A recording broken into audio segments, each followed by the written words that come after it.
back when you were negotiating deals in literal alleys for fights and for reality television extensions, that the maximum amount this business would get, where would you have put that number if I went back to that space with you? Yeah, that's a good question. I don't know. I don't know if I ever thought about $4 billion, but in 2010, we got offered $1.2 billion and we turned it down. Well, hold on. How did it feel to say no to $1.2 billion? Because I can't imagine you probably never thought in your life that someone would offer you $1.2 billion for anything and you would say, no, that's not enough.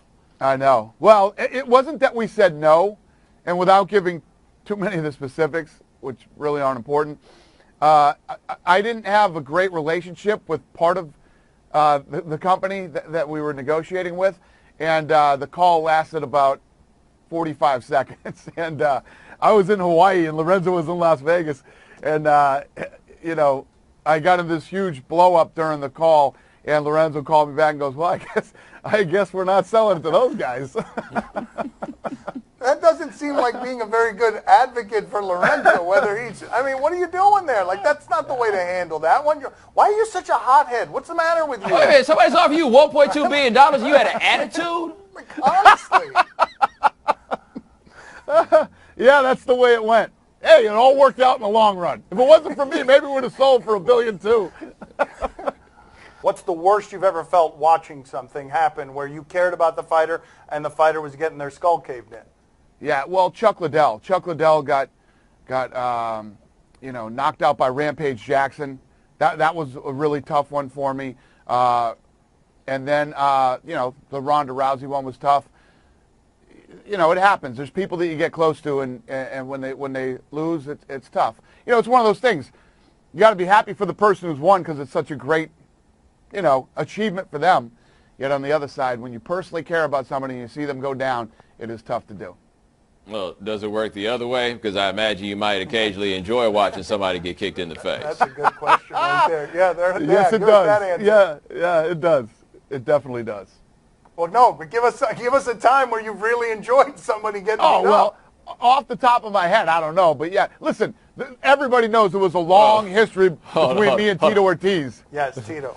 I was about to say, off the top of your head. No, off the top of your head, this is the thing that you know. You know who you wanted to see get kicked in the face that worked for you.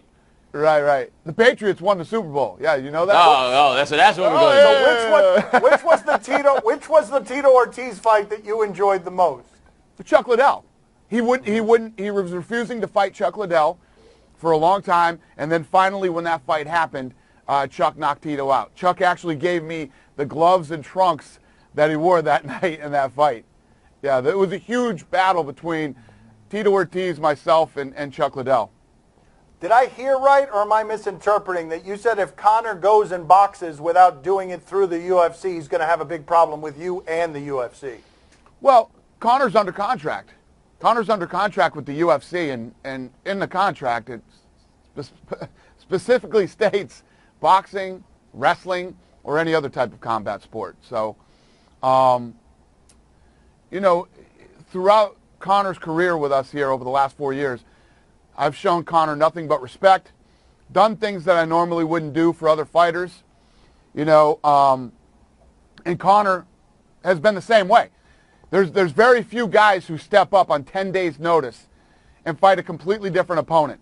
If you look at all the greats throughout history in the UFC, Conor is the one guy who will literally fight anybody, anywhere, anytime. Late notice, replacements, this, that.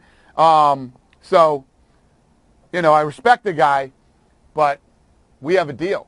Listen, you want to go, he's got 4 fights left in his contract. Honor your contract, and then go do whatever you want to do. What's the angriest you've been with Conor? To be honest with you, I'm not angry with him now. I'm not angry with him.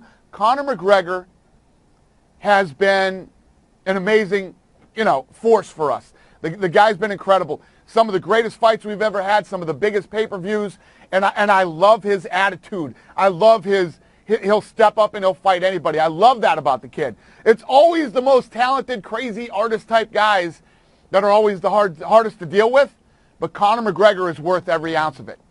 Bobby, what do you have for Dana? Go ahead. Dana, do you ever miss your hair?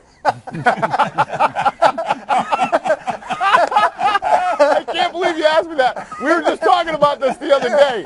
Somebody was asking me, if you could grow your hair back, would you? I was like, sure I would. I'd grow it back if I could. Yeah, so yes is the answer to his question. You do miss your hair. All right. I do Listen, miss if my you hair. need some, my son has a lot of hair in his back here. You can borrow some of it. Okay, very good. See you later, Dan. Not to be confused with the back of his head. There's not very much. Enough already. See you later. Later, Nice guys. talking to you. Nice talking to too. you. Gracias, Bye, brother. Dana. Gracias.